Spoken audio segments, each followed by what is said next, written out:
Well, hello, shiny, crafty people. I'm Tim Totten, and welcome back to the channel. Now, last time in our store-bought quilt series, we used a store-bought quilt to make a placemat, but I thought we'd graduate to something a little more three-dimensional. And today we are going to cover a toaster. So, join me here at the cutting table, and I'll show you what it takes to make a toaster cover out of a store-bought quilt. So when we look at our toaster, we're going to need to take some important measurements off of this. And that is we're going to have to measure how far it is wide, how far wide this way, of course, and how tall it is. So deep, wide, and height. And I've taken those measurements off. And what I found was that this toaster, the one I'm going to use, is 7.5 inches wide. And I measured a little bit wider than the actual width of it. You see, I don't want this to fit so tight that I have difficulty getting it on and off. So what I've done actually is taking my measuring item and put it on the bottom and measured across at the widest point, and I measured about 7 inches or so, but I decided to go a little bit more, so it measures out about 7.5 inches, and I did that all the way around. So it's actually only about 10 inches this way, but I'm gonna make it 10.5, and same way with the height. I put that on here, and the height measures at about 7, almost 7.5. I wanted to have a little bit of extra room above. So I'm gonna stretch it out that way. Now I have two options of what I can do. I can either run the fabric up the side of the toaster, over and down, and then add 2 end pieces, or I can do it this direction, up, over, and then down, and do the 2 sides. Well, the shape of this toaster has sort of a rounded shape here anyway, so I figured what I would do is cut these pieces out. That's here at 7.5 tall by 10.5 wide, and then cut a long piece to go across the top. And the measurement of that is this entire measurement around, which is 7.5, 10.5 across, and then 7.5 down again. And I'm gonna add a few inches onto it so that I can trim afterwards to make sure it fits around those rounded corners that I'm gonna do. So I'm gonna cut these 3 size pieces out of this material. Now, as you'll see, I've got a lot of quilt to work with. And I need to get a piece that's going to be at least 7.5 inches wide by at least 25.5 inches tall. But I need seam allowances on each side. And I think I want a good 1/2 inch on either side, which means I'm going to make this 8.5. And then I need at least about 26.5 going up and down. Now, I also got to think about what design I want on that material. And I could decide to make it go down through here. And I'm looking right through the middle of my ruler. Or I might want one of these things in the middle. And I think I do really want this particular look. So what I'm going to do is come along, and this ruler happens to be 8.5 inches wide. How easy is that? But you could mark it out with a pen and figure that out. So I'm going to get more at the bottom. I'm just going to cut all the way from the bottom up, and I'm going to center that. And I'm not going to cut across the top. I'm going to keep going after I cut this. So I'm going to cut up one side, and then I will be very carefully cut up the other side. Now, you could mark this out with a pen, probably a lot easier with a marker. I'm just impatient. So do as I say, not as I do necessarily. I'm gonna flatten this out a little bit and move the entire thing up. Make sure I pull it away so I can see where those lines are, and I can keep lining it up. At the bottom, I went just down past this part on the other one, so I think I'll go up a little more. I want to make sure I get enough material. And since this one's going to go down further than the sides potentially, I can just trim later. It's not going to be a problem to trim it later. Okay, that's not too bad. Not really badly messed up. And then trim down. Oh, look at that. Cut some pieces off.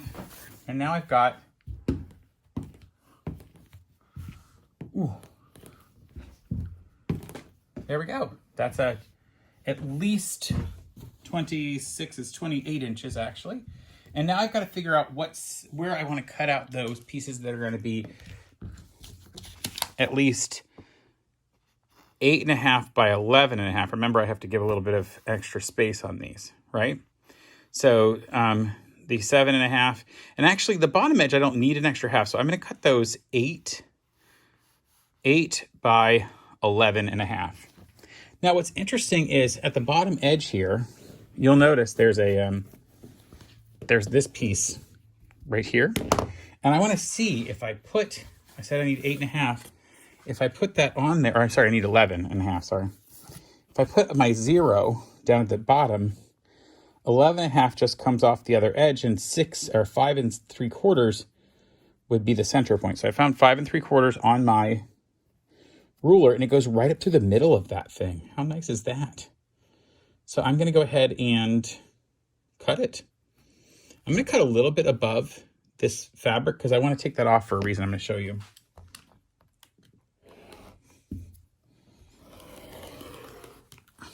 Take that off and maybe use that later. And I'll make sure my middle point is still done.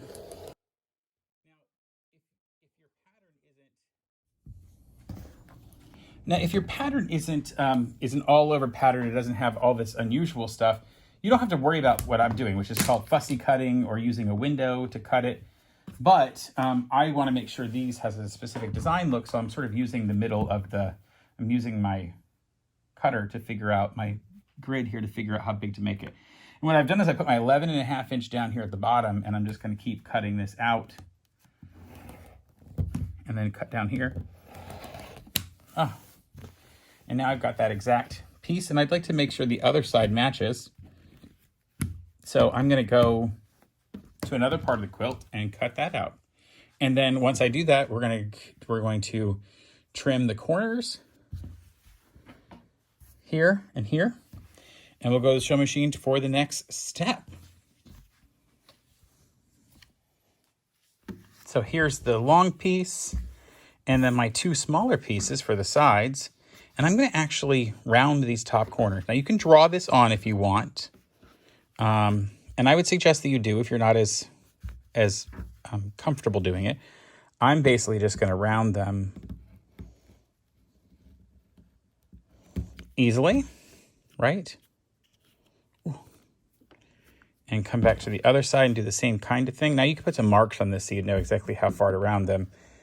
I've done this quite a lot, so... But you could just get sort of a shape of something, like maybe this roll of elastic, and just draw around it. You know, you could draw your mark and cut that off.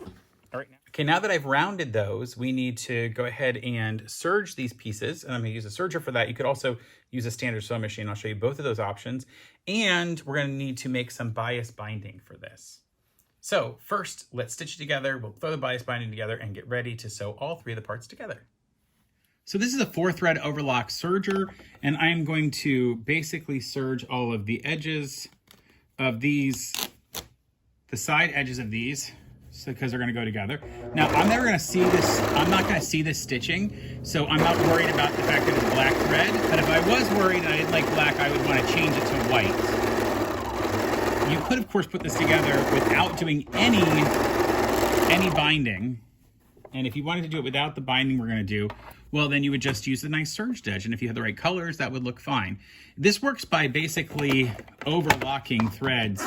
And you'll see there are loopers down in this machine that loop all of the threads together. That's why there's 4 threads popping up in there. And it's a great machine. It is really useful, especially if you're doing a lot of clothing. And it will cut the edge off, but I'm not cutting anything here. But if I wanted to, I could have marked this and just cut the edge right off.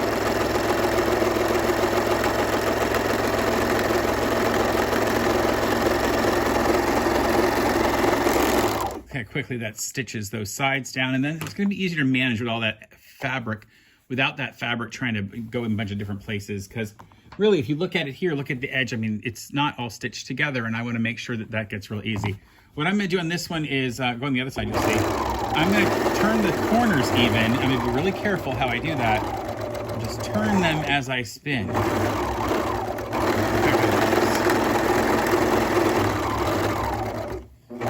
Spin the fabric and it turns them. Of course, I will show you how to do this on a regular sewing machine as well. That'll make it a lot easier. And look at those nice corners that are turned on there.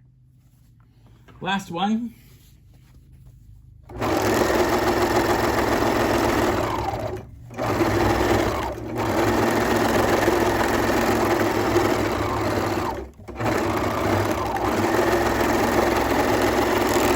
Now, sergers can be expensive, but I'll tell you, interestingly enough, like for the first couple of years of my business, I bought all of my sergers as used sergers from people who had bought them and not figured out ever how to use them. And I was able to use them and get them at a discounted price. So you do need to learn how to use a serger. It's not easy, but once you do, it is so worth the extra effort because of how nicely it does. Let me show you though with the sewing machine how you would do this exact same thing on fabric like this without having a serger. So let's say you wanted to get this type of shape or this type of edge stitching on a machine, on a piece of fabric, but you didn't have a serger, but you still wanted it to pull together a bunch of layers of fabric like this. You wanted it to be held together. Well, what I've done is I've drawn what I want, the shape I want, and cut a little bit bigger around than that shape. And what I'm gonna do is stitch just inside this line, and then I'm gonna cut the outside of it off. So let me go over to my machine and I'll stitch just inside.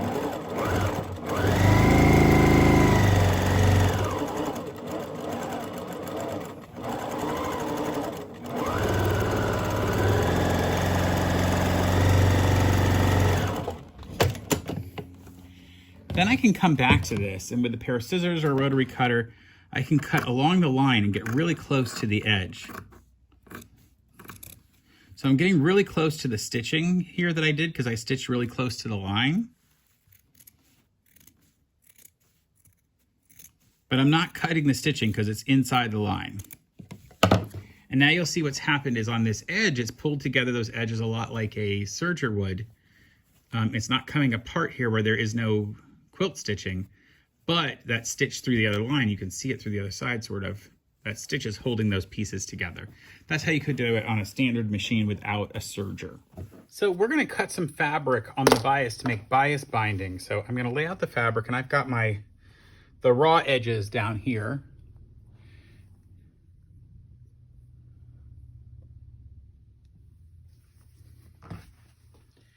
So we're gonna cut some bias binding, and what I've done is I've cut a piece of fabric off, and I've got my raw edge down here on each of the sides. I'm gonna cut some 45-degree lines. And the way they do that is I'm gonna use on my ruler, you'll notice that I have all of these different lines. These are 30, this is a 60-degree line, 30 degrees, 45, 60. I'm just gonna use the 45. And what I'm gonna do is I'm gonna put that 45-inch line along the side edge and then cut straight across there, and then cut a bunch of 2-inch pieces. So in fact, I'll come down closer to the end, and I'm gonna use 2-inch pieces of binding. So go ahead and cut that up there. And now I can use my mark to put along the 2 inches along that edge and just keep cutting some pieces until I get enough bias, enough binding for what I want to do. And then of course I'll have to come in and piece those together. All right, so I'm gonna go over to the sewing machine and piece these together. And the easiest way to do that is because you want it to continue this direction, right? So I'll have to cut the other end here at a 45 degrees and then sew it together in that regard. And that'll be done at the machine. You kind of do it like this so that when you open it up, it continues straight along.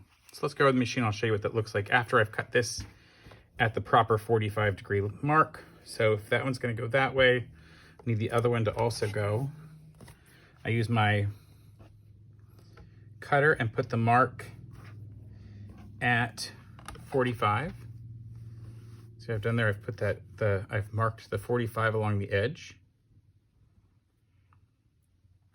And then I can cut it.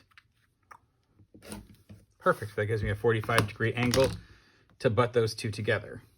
Now I wanna show you real quick why we would want this type of fabric on the bias rather than something that's not cut on the bias. So I'm gonna get a little piece of fabric here that is not on the bias. This was cut off of, get a 2-inch piece here and show you. So this is the way it rolls off the bolt, and this is at our 45 degrees. And you'll notice that if I pull, it doesn't stretch at all. It's not giving me any stretch whatsoever. So if I was going around corners, it wouldn't twist. Now that I've cut this at an angle, watch, it'll stretch. And that's because here, the threads are running north and south and east and west, and it doesn't do anything to these side threads, but the ones going up and down, it's trying to stretch the actual thread, and it won't stretch the thread because the thread's not elastic. Here, the threads are running at a bias at 45 degrees. So there are no threads running up and down or left to right. They're all running here. And just like if I pulled on this, see what happens to the threads? Lets it stretch. That's why we do that.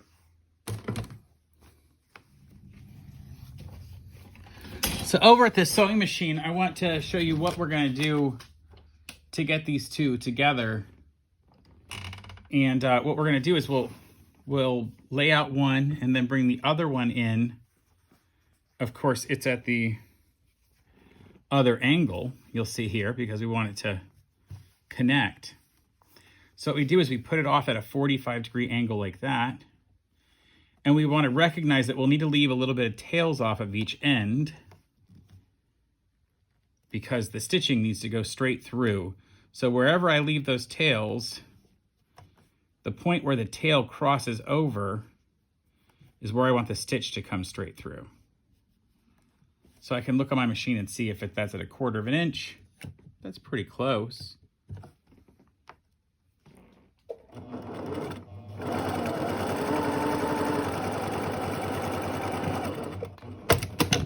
So that when we open these up, now it just continues straight along, and I'll just clip these little points off of there to continue making the long pieces of it.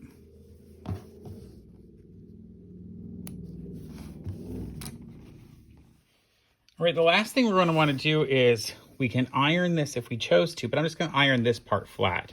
And I'll iron it all in one direction. Get a little steam in there. You could also flatten it out if you wanted to. Some people will always do that with this type of bias binding. So yeah, and then that gives us our full piece of bias binding for the edges. So I'm going to place a pin in the center of this, and that's going to go, you see where I can find the center because of the fabric has a design that has a center, and I'll just find it on both sides just to help me figure out where it is along there. And then I have to decide, do I want these to go to where I get the pattern all out? Or do I want them to be where it's two-tone on each side? Well, for this one, I've already made one that was two-toned, which I'll show you at the end of the video and which you saw in my intro. So this one I'm going to do with all of the pattern facing in. So I'll either have a completely solid one or a completely patterned version later. And I need to figure out where the center is of this piece as well, because then I'm going to pit them together. So see what I'm going to do? Just like that. The other question I have to decide is, where do I want the binding to be? Do I want the binding to be on this side where you see fabric on this side, or do I want the binding to be on this side? Well, for me, I think it would be kind of plain if I put the binding on this side and then it would all be plain. But I also think I could put the binding on this side so that you really wouldn't notice that these things don't exactly line up. Are they going to line up nice enough that it won't be a problem? It's a question I have to answer for myself. And you know what? I think for this one, I think I'll go ahead and put the binding on the plain side to give it a little something to look at if I ever turn it inside out. Which means I'm going to put these two pieces together and use some pins. I'm going to pin it along the way. Now you could use clips for this if you wanted to. I like pins because this needs to be pretty certainly put together. I'm just going to do that portion that way for now. And then I can pin the other one on, or I can go ahead and sew this. I think this probably makes more sense to go ahead and sew this. The next thing I want to do is flip the entire thing over. I'm going to get a piece of my whatever that's called, our bias tape that I made, my bias binding, and find a piece that's just long enough. That's good. We'll put it the proper side down, so they'll be right sides together, right along that edge as well, and then I'm going to transfer the pins. See? So now all of those layers are pinned together. And I'm going to do that along here, recognizing that it turns right about here. See where it's turning the bottom fabric? So I will go and get all three fabrics there. And then after that, I'm only going to get two fabrics as I go down. We're going to turn all this at the sewing machine.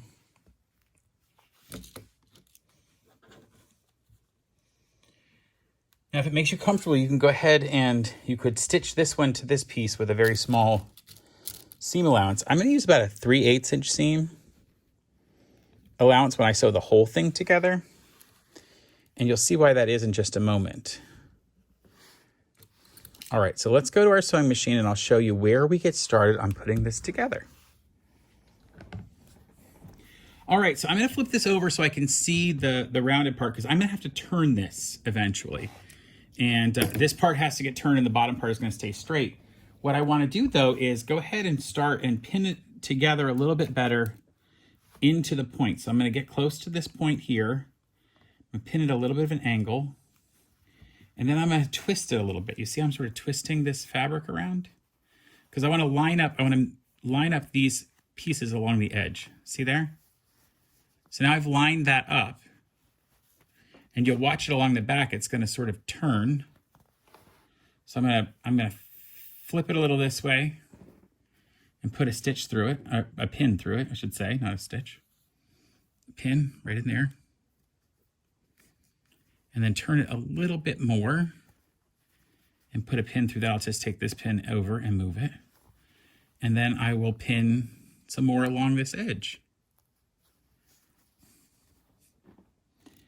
It's nice to sew from this side, because I will, at the other end, I'm not gonna pin it, I'm just gonna let the machine turn. Let's go to the machine, and I have a 3/8 inch seam allowance. And that's because when we finish with that seam allowance, we're gonna flip this fabric back over to enclose the whole thing. Let's go. And we're doing 3 layers. We're doing one side layer, the top layer that spins across, and we're doing the binding all at one time. Now I'm using white thread so that I don't have to worry about it, about seeing any black thread in here. And you'll notice that the stitching is going way inside of the serge edge that I did. Now, when I get down to this curve, I've got to be real careful because I'm using a seam allowance, a guide on my machine. If you weren't using the guide, you could pretty much leave the pins in where you wanted them, but I do have to be careful. And as I'm turning, I'm going to pull out those pins, and I'm just following the line.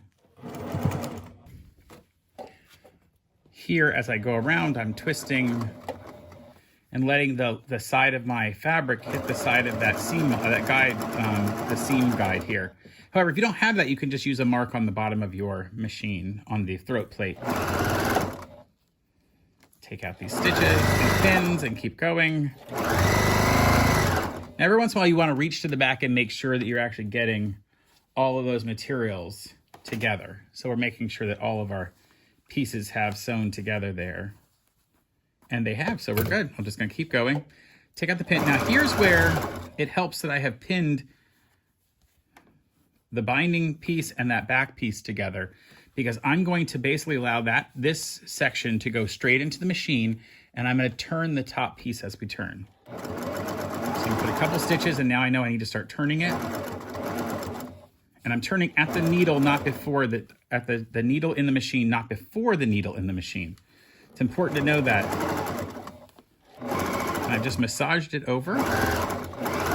And now we can go straight down to the end.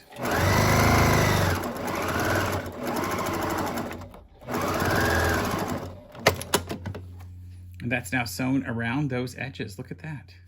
Up and around and over. See, it's going up, around, and over. Pretty impressive. Let's do the other side exactly the same way.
right, time to go over back to the cutting table and trim this up.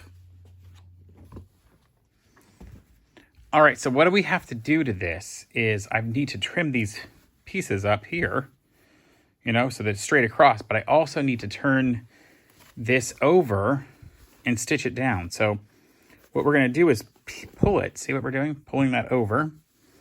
And then we'll sort of fold and go to the sewing machine and stitch down all around the piece. The biggest part here is to look at these pieces that turn, because these are the ones that are going to be the most ornery when I go back to the machine. So I want to make sure that I kind of pin those in a little bit, because I'm going to get a little bit of puckering, just a tiny bit, as I go around those. So I will be very careful to just pin that first.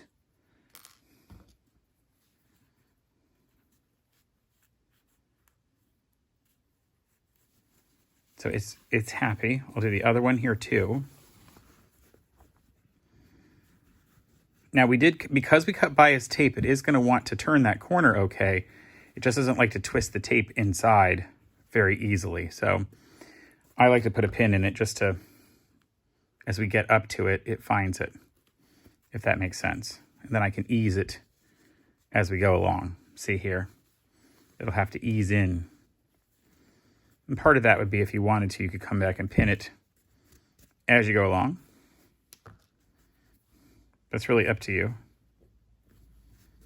All right, so let's go to the machine and do all of those. And then we'll trim the edges down here. I'd rather get them finished before I try to start trimming the edges. I'm gonna start here off on the edge at this point here, and I will go ahead and fold. I like to fold pretty much to the stitch and then fold it in half again, and it needs to just cover over that previous stitch that was there. And the best way to tell is to put it under the machine and see if the needle will grab it, and it does, so we're good. Now you could do this by hand. On a quilt, people will come back and stitch this in by hand underneath it so it's hidden, but I don't mind it. And this is a good point where I'm getting to where I put that pin in to make sure it eases in around there as I go around the whole piece. And I'll just use my fingers and fold that and make sure it's gonna sit the way I want it to.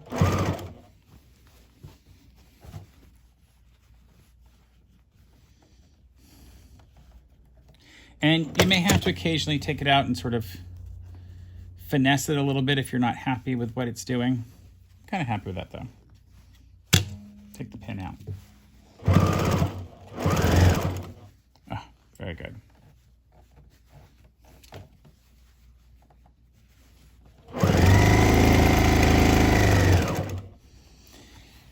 Binding is not my favorite thing to do. I'll tell you that right now. I tend to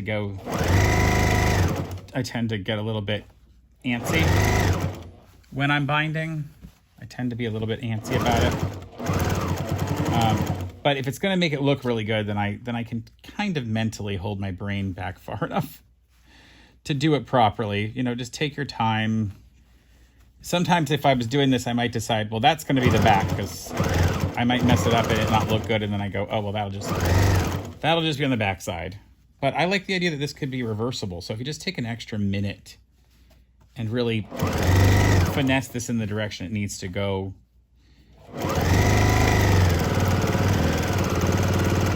Now, once I've done that, it's going to be important to come back and look and check my work and make sure that it's actually caught it all the way around. And on the back side, it should also just have barely caught. See here? I'll just barely have caught that. So I want to make sure I just check all the way around to do that. And it looks pretty good. So let's go to the other side and see how it looks. All right, I'll give you a slightly different angle on this one, and I think it's going to help you to see the way I'm going to put it together. So I'm going to lay it out flat. I'm going to fold in right about to the stitching there, and then fold over. This is one of the things I liked about leaving those tails on there, is I can stitch on those to get started. And that'll make sure that I'm happy with how much room I've got. And I'm kind of pushing with my fingers to get it all the way over where I want it to be. Like I'm kind of squeezing and then pushing it this way with my fingers to make sure it goes under the needle. This is the part where it's that fun turn, and I need to make sure that it's going to do what I want it to do. So I've got to get it to all finesse under there. And it is a stretchy fabric, so I can kind of make it stretch in. It's working. I just got to make sure I don't have any fabric underneath bunched up, which I don't, so that's good. Okay. I'm always worried about that I'll like have an extra layer that somehow gets tucked in. And I should explain, I'm worried about that because I often do have extra layers that get tucked in. I sometimes make that mistake, and then I have to go, you did it wrong. Stop, go back. It's just a common, oh, you'll like this. It's a common thread to my sewing. All right, again, I'm gonna have to make sure this gets eased in properly down here, so I will kind of play with it and massage it here. It's kind of hard to see everything that I'm doing, but when you get this in your hand, if you decide to do one of these, you can just take your time and really, and I would say if you're uncomfortable at all, pin the living daylights out of it. Just pin it like crazy. Because pins would do basically what I'm trying to do with my fingers. It would hold everything in place and you wouldn't have to massage it all. You could massage it outside of the sewing machine and you wouldn't have to be doing all the garbage that I'm doing right now. All right, and the good part is I only think I missed one little section where it came out. See here, can you tell here where it opened up a little bit right there? So I'm gonna put that under the machine again. Now, if you were trying to do something, for a showpiece, maybe you don't want an extra stitch there, so you would take all the stitching out and start over again. But you know what? This is not for any showpiece. This is for my house. I literally, I used to live in a fifth wheel. By choice, I was saving money. I had built a tiny house, a tiny house on wheels, like a 200 square feet. And I had a hard time finding a place to put it in my community where they'd let us keep it. And so I decided that I was going to live in a RV park for a while, in a really nice RV park in our town, in a fifth wheel. So what I'm gonna do here is, by the way, I'm gonna come along and trim straight across these edges with my scissors in just a moment. But I'm gonna tell you about the fifth wheel. I lived in a fifth wheel in a very nice RV park. During the winter months, we had all of these northern neighbors who came down, and there was about 250 other RVs living in the park with us. And then in April, they'd all leave. They'd all go back to Massachusetts and New York and Michigan, wherever they came from, and there'd be like 7 neighbors. So we go from like 250 down to 7, and I have this huge place to myself, pretty much, the full run of the washer and dryers in the laundromat area. I could use the pool or the shuffleboard courts, which, it's an RV park. They're going to have those.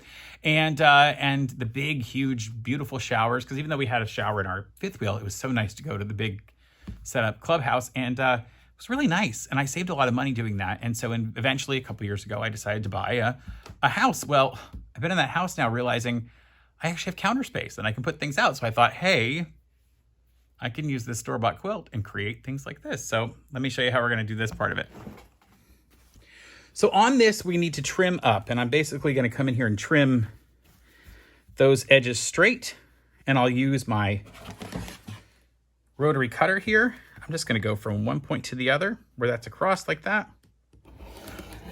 Trim those off, so now I have a straight edge along the bottom, and I'll do the same thing on the other side. Use my rotary cutter. Now you could mark this with a pen and cut it off with a regular pair of scissors. That would not be a problem. And you do want to straighten it out. Make sure it's actually accurately straight. You don't want to get it bowed. So I flatten it out there, put my rotary cutter on it, and chop, chop, chop. Now I need to close up my rotary cutter so I don't hurt myself. And then I'm going to use I'm going to flatten that out there. I'm going to use my last piece of binding to go around the bottom. I'm just going to make sure it's long enough. Oh, it's definitely going to be long enough in there. And I will then put it along the bottom edge. Now it's going to be seen this is the only part of it that's going to be seen here on the outside, but it matches. Looks pretty good with that. And what I'm going to do now is stitch it on the inside all the way around, and then it'll fold out. Now what I have to do is decide, what am I gonna do at these points? Do I want them to point in one direction or the other direction, or do I wanna come along and smash them? So what I'm gonna do is I'm gonna take them, see here, I'm gonna smash them so that they're half and half. See, they're basically flattened out there, and you could do this at the iron if you wanted, but I'm just gonna use a pin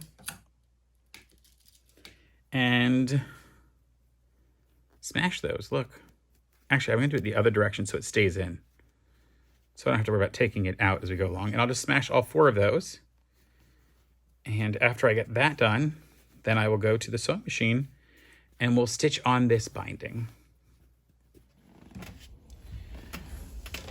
All right, so I'm gonna come along here and stitch the binding on the inside. I'll just find a place to start. Now I'm gonna get this binding to reconnect later on, so I'm gonna start it and just not sew all the way to the end. I'll start a couple of inches in and use my same 3/8 inch binding or seam as I go through.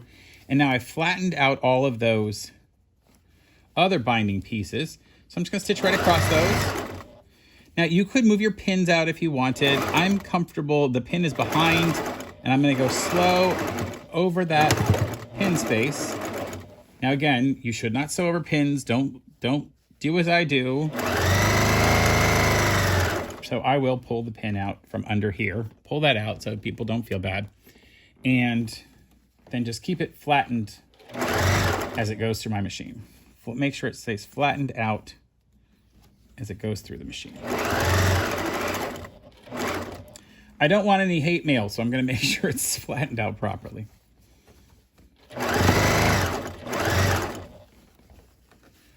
You know, my favorite thing about living in a small house, and I still live in a small house, it's just not as small as my fifth wheel or my tiny house was. I only have 1 toilet to clean. I really hate cleaning toilets. I hate cleaning toilets, like I hate doing windows. I hate washing dishes. I don't want to do any of that. So 1 toilet clean means I at least have to clean 1 toilet. And even though I occasionally have someone come clean my house, I do not want to make them clean my toilet. So I make sure I do that before they come. All right, I'm getting back to the area close to the area where I started. And when I get there, I will stop stitching before I get all the way to that point, because then I'm going to put these 2 pieces together. Again, take my pin out of there, flatten it out so it's nice and flat.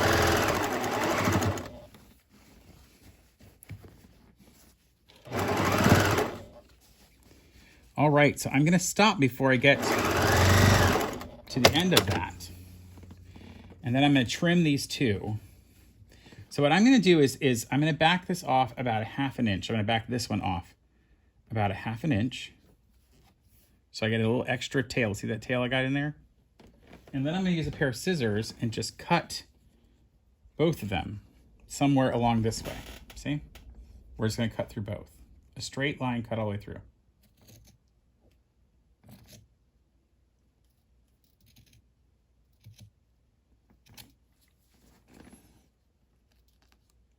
Not through the bottom layer now.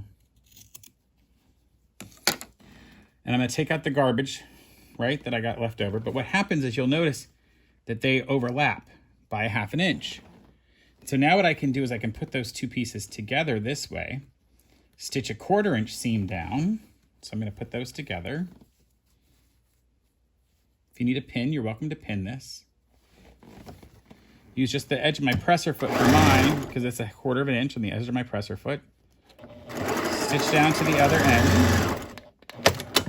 And now, voila, it flattens out the exact right size that I needed, and I can go back to stitching.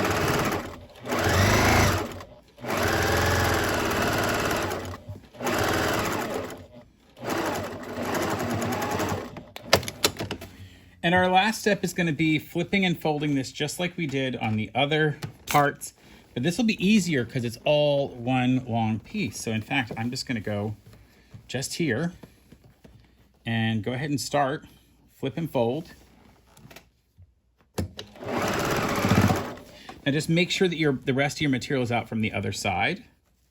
But again, I'm lining it up right along the edge and flipping it with my fingers. Just be careful when you're going over that hump of all that fabric, because it is a little tight. There's no pins or needles or anything, but if your machine, depending upon how much your machine might be struggling, this is a semi-industrial machine, so it goes through a lot, but your machine might be not designed to go through that many layers so easily. So just take your time. Don't rush it. You will not help yourself by rushing.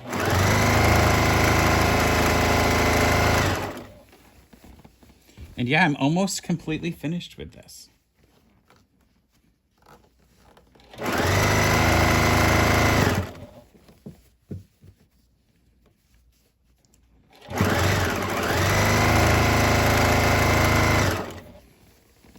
And I'm almost back to where I started. Look at that.